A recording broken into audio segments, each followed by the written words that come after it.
Good afternoon, dear fellows of the Leo Africa Institute. Good afternoon, ladies and gentlemen, gathered here with us today.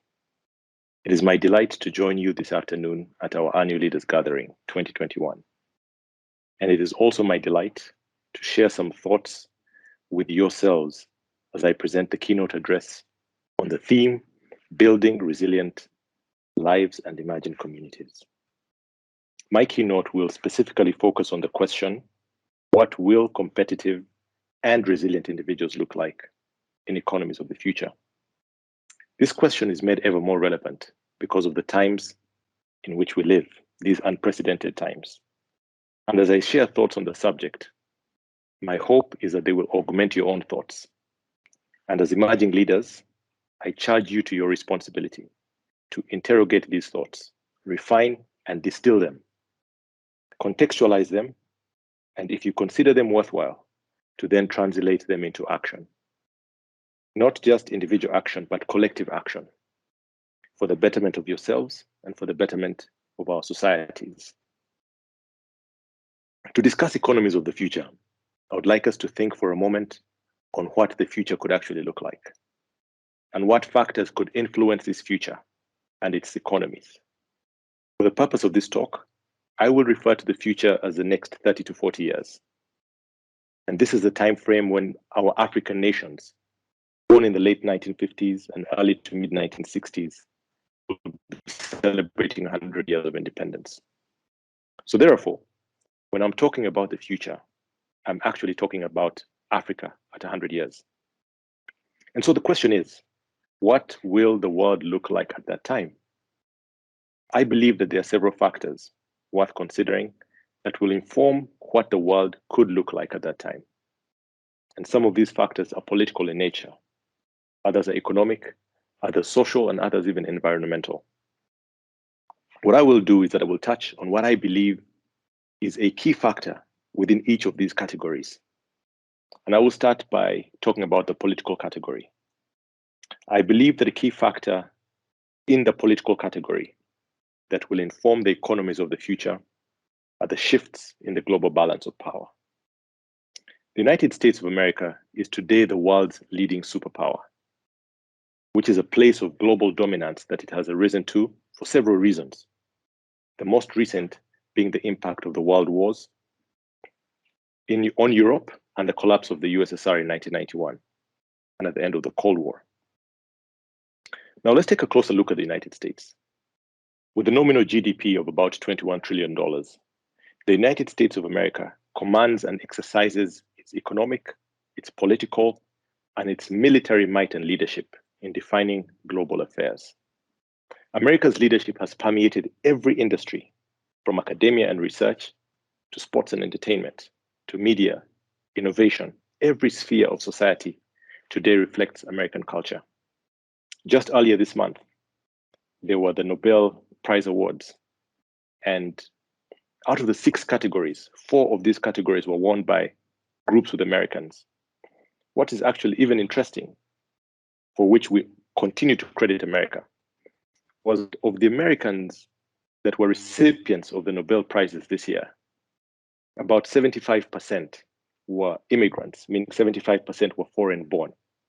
So America has been able to do very well at many things, but one of them has been its ability to attract talent from all over the world to the United States.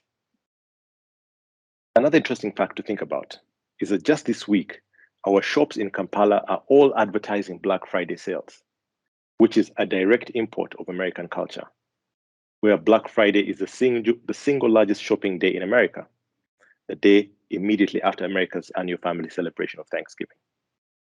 So American culture has pervaded the world. This global dominance, however, and superpower status of America is beginning to wane. And a look at the global events and economic indicators will attest to this observation. From a GDP perspective alone, the economy of China, which is currently valued at about $14 trillion, is poised to surpass that of the United States by about 2035, and India will follow suit. Geopolitically speaking, however, it will not be a unipolar world dominated by China, nor will it be a bipolar world dominated by China and the United States. No, it will be neither of those. It will be a multipolar world. The emergence of the BRICS and the mints, Brazil, Russia, India, China, South Africa, Mexico, Indonesia, Nigeria, Turkey and others, South Korea and the rest, will spread the global balance of power in ways that will allow the developing world to have a voice and a seat at the table in global affairs. That is how I see the political spectrum. Having spoken about political, let's take a bit of a shift and look at the social category. I believe that a key factor in the social category that will inform the future will be the evolution in human development. The current life expectancy of the world today is 73 years of age. And this ranges from the very best performing nations, which average at about 83 years of age, to the worst performing, which average at about 53. The last 100 years have seen significant improvements in life expectancy, doubling the rates from the early 1900s to the current 73 years average age today. This improvement has been mainly due to reduction in infant mortality, rising living standards, better education, improved lifestyles, as well as advances in medicine and healthcare. Life expectancy, however, looking at the future, however, I believe that we are going to see an even greater improvement in life expectancy. The improved lifestyles, the ones that have been experienced over the last century and that led to greater life expectancy, have ironically also led to the proliferation of lifestyle diseases. These lifestyle diseases are today at an all-time high, with more deaths today recorded as a result of sugar than as a result of gunpowder. The reality has this reality that we're speaking about has resulted in increased consciousness on lifestyle diseases and measures to avert them. This will mean that our human diets will begin changing, as they already have started. More people will eat less meat, opting for vegetables instead, and fresh food over processed food. This will by default begin to curb many of the lifestyle diseases. This increased diet consciousness will also be coupled with improvements in medicine, including the use of telemedicine, precision medicine, and greater use of technology and innovation in order to deliver better medical services. We're also seeing rapid advances in regenerative medicine, and these already are being used today to create artificially engineered organs and tissues. This will begin to render expressions that are common today, such as organ donor, as a thing of the past. Further developments in genetic engineering could actually edit out hereditary diseases directly in the DNA, and therefore stamp out diseases from birth altogether, regenerate worn or damaged cells, effectively stopping cancer in its tracks and curbing the effects of aging. These developments will enable people to live longer and healthier lives, and we will therefore see larger populations, changing demographics, and increased pressure on our natural resources and social services. That is the social category. Let me take a moment and speak about the economic category. I believe that a key factor that will influence and shape the future of the world in the economic category will be the disruption by technology. Today's global nominal GDP stands at about $95 trillion. And adjusted for inflation, the real global GDP is at about 145 trillion. Considering the future, PricewaterhouseCoopers put out a report on the world in 2050, which projects that the global economy could have more than doubled by 2050. And the report attributes this massive growth in the global economy to one thing: to improvements in productivity as a result of technology. Technology will be the single greatest driving force in human productivity and shaping the economy of the future. And the disruption of technology in our lives is one that we must be ready for. It is one that we must prepare for. We will need a lot of time to unpack the depth of this subject. But if there is one critical lesson from the history of technology disruptions that we should take away, It is that technology favors early adopters. And like that proverbial early bird that catches the worm, I believe that nations and individuals that are early adopters to technology will benefit greatest from its potential. There is today a global arms race for artificial intelligence, with China and the United States ahead in the race and making substantial investments in AI. And with China in particular, leading on scientific publications, innovations, and patent applications. Other countries are following suit. We see Israel, we see India, we see Russia, all steadily following course. And it was actually Russian President Vladimir Putin who famously said that whoever becomes the leader in artificial intelligence will become the ruler of the world. There's a lot to discuss regarding AI and how algorithms today influence our perception of news, our convictions of truth, and our choices of what to eat, what to watch, what to like, and who to be friends with. And we are just scratching the surface. But what is clear is that these technologies will undoubtedly influence us more and more. Technology will increase global productivity, doubling it by 2050 and tripling it soon thereafter. It will fundamentally redefine the future of work, and it will shrink time and distance to make life easier, more convenient, and much longer. But even as technology promises to create a richer and better world for all of us, there are significant concerns that we must address, including things like data colonialism, meaning people far away from you who have captured your data, your biodata, are able to influence, if not control, our behaviors, our decisions, our actions, our thought patterns, and much more. We will begin to see other things like digital dictatorships. We will begin to see income inequality as a result of this huge digital divide that will exist. Because the reality is that as certain countries are racing forward in aspiration to acquire more and more of these technologies, there are many who have no clue of what is going on. And what will happen is a huge chasm between those that have gone ahead and have generated significant wealth, but have advanced as well significantly because of adapting to the technology early, between those categories and the many others that are going to be, that really have no clue of what's going on. And so this digital divide will be a reality. But if we think about it ahead, if we plan ahead, it is one whose impact we can mitigate. The fourth category I'd like to speak about is the environmental category. We started by looking at the political category, the social category, and just now we spoke about the economic. But let me speak briefly about environmental category. I believe that a key factor that will influence the future within the environmental category will be the threat of climate change.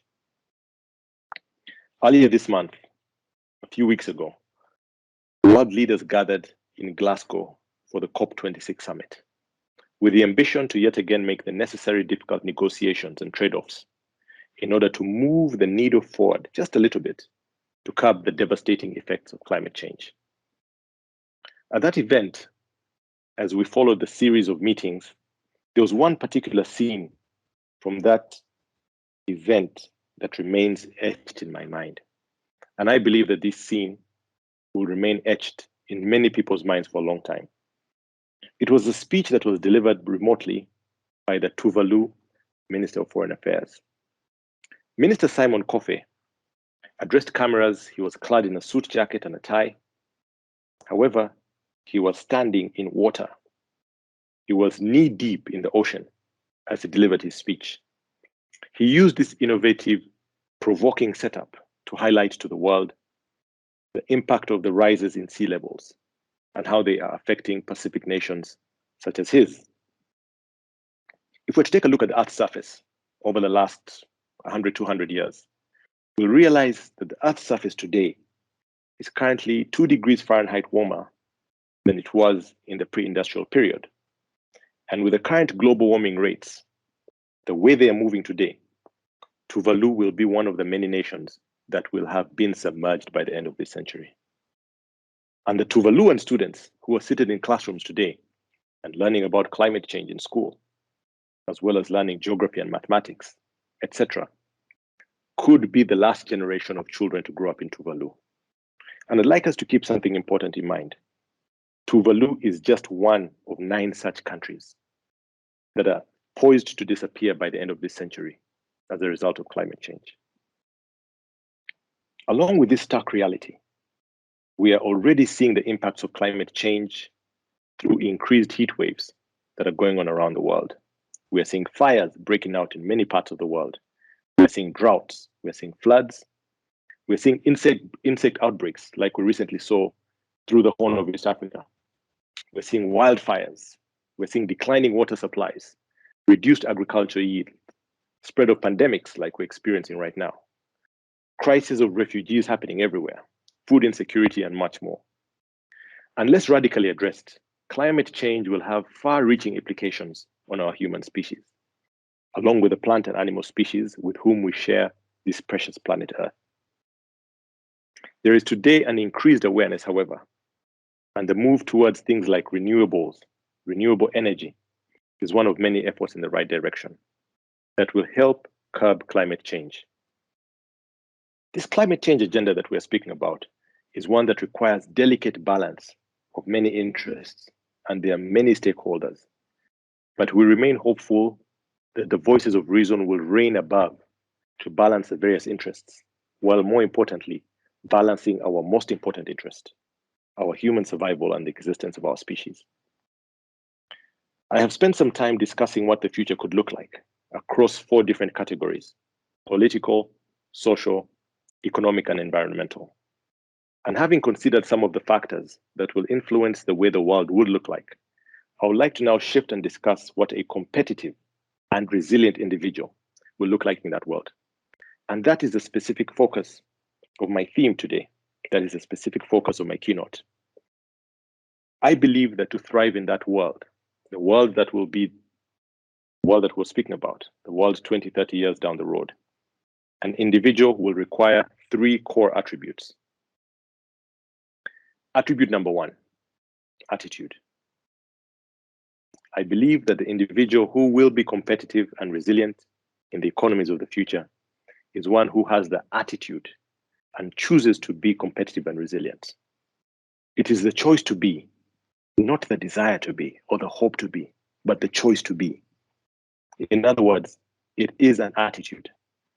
It is an attitude to recognize that we live in a rapidly changing world, and one which may be changing at a much faster rate that we may hope for or even can cope with. The attitude to learn, to unlearn, to relearn, the attitude to face new realities and learn lessons from the past. And speaking of learning, I'd like us to remember that even though new things may seem tough to learn, learning anything new is ultimately a mindset. It is just a mindset and little effort that requires humility, practice, and time. So attitude is attribute number 1, the attitude to be competitive and resilient. Attribute number 2,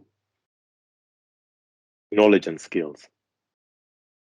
The individual who will be competitive and resilient in the economies of the future is one who has the knowledge and skills. And I'm referring to both hard and soft skills. By hard skills, I'm specifically talking about subject matter expertise. The individual who will be competitive and resilient is one who develops technical subject matter expertise, technical subject matter knowledge in any field, whether it's legal or arts or engineering or IT or accounting, as long as you can deepen subject matter expertise and you are able to apply that knowledge to your environment, that will set you apart on the side of the hard skills. By soft skills, I'm referring to those abilities that relate to how you work and how you interact with people. Some of these include communication, teamwork, integrity, complex problem solving, critical thinking, empathy, and many more. Interestingly, every year, the World Economic Forum releases its Future of Jobs reports. And these Future of Jobs reports often highlight skills that will be relevant in the future, as well as the jobs that are more likely to demand for workforce in the future. Interestingly, these soft skills that we're speaking about are the ones that highly rank, that are always ranked highly in terms of the skills necessary for the future. And by the way, just make no mistake, these may be called soft, but do not rate them softly at all. They are arguably harder and more relevant in life than your typical hard skills. As the workplace evolves and as time and space shrink with air travel and digital communications, we are going to spend more time with people who are different from ourselves, people who are different in race, different in culture, different in faiths, different in beliefs, different in mindsets. And we will need to hone the ability to live, work, and relate with those who are different from us. And this is the core of soft skills. So I want us to always remember attribute number 2. And let us ensure to deepen our knowledge and skill set. I'll now move to attribute number 3. As I reflect on the factors that we discussed earlier on, factors that would influence the future economies, factors like shifts in the global balance of power, like digital disruptions, like climate change, and like the evolution of human development. The thread that runs through all these, that underpins all these factors, is change. And it was the Greek philosopher Heraclitus who once said that the only constant in life is change. I believe that the attributes that we've discussed of attitude, knowledge, and skills are essential in helping us cope with change, whatever that change is, and however large or small it may be. Reflecting, however, on the global impact of COVID-19 and the unprecedented change that it has impressed on our common humanity, there is one more attribute that I would like to discuss, one that combines all these individual attributes and harnesses them in such a powerful way that if you could develop just one attribute, I would implore you to focus on this one. As I introduce this third attribute, allow me to also introduce a story. I am one who enjoys short stories, but one of the greatest that I have read is a short story called Who Moved My Cheese? Who Moved My Cheese is a popular short story, and if you've not read it, I would encourage you to do so. It is a short story about life that is told through 4 characters who live in a maze and who enjoy cheese. One day, the cheese disappears. The cheese of these 4 characters disappears. They were used to eating it at a certain location, and then suddenly it disappeared. And characters 1 and 2 go out into the maze looking for the cheese. As they leave, characters 3 and 4 who had remained behind felt betrayed, and they began complaining that someone had taken their cheese. Characters 1 and 2, remember, had recognized that there was no cheese anymore, and so they moved. But characters 3 and 4 instead waited with great expectation that whoever took their cheese would bring it back. After several days of waiting and complaining about their never returning cheese, character 3 realized that the old cheese would probably not return and decided to head into the maze, to venture into the unknown, to search for new cheese. He tried hard to convince his friend character 4, but was not successful. Character 4 was adamant that the old cheese would be brought. He knew it was coming back. He remained frustrated, but he knew it was coming back. He reminisced as well on the good old days and stayed put in both his waiting and in his frustration. Character 3 tried hard, but was not successful. And so what he decided to do was that he set out into the maze to look for new cheese. And as character 3 set out into the maze to look for new cheese, he navigated the terrain and he kept writing on the walls as he moved through the maze, writing on the walls lessons that he was learning and the directions that he was taking. And he was doing so with the hope that his friend who he had left behind, character 4, would ultimately leave their waiting station initially, and that these writings on the wall would actually guide him through the maze when he left. In the end, character 3 actually discovered a huge place filled with new cheese. And interestingly, he also discovered his old friends who had left prior, characters 1 and 2. They had also found that new cheese, and they had made a home at the place of the new cheese. Who Moved My Cheese is a powerful story. with many learning lessons. Cheese is a metaphor, and it's a metaphor for the things that we aspire to in life. The characters in this story are us. They are you, and they are me.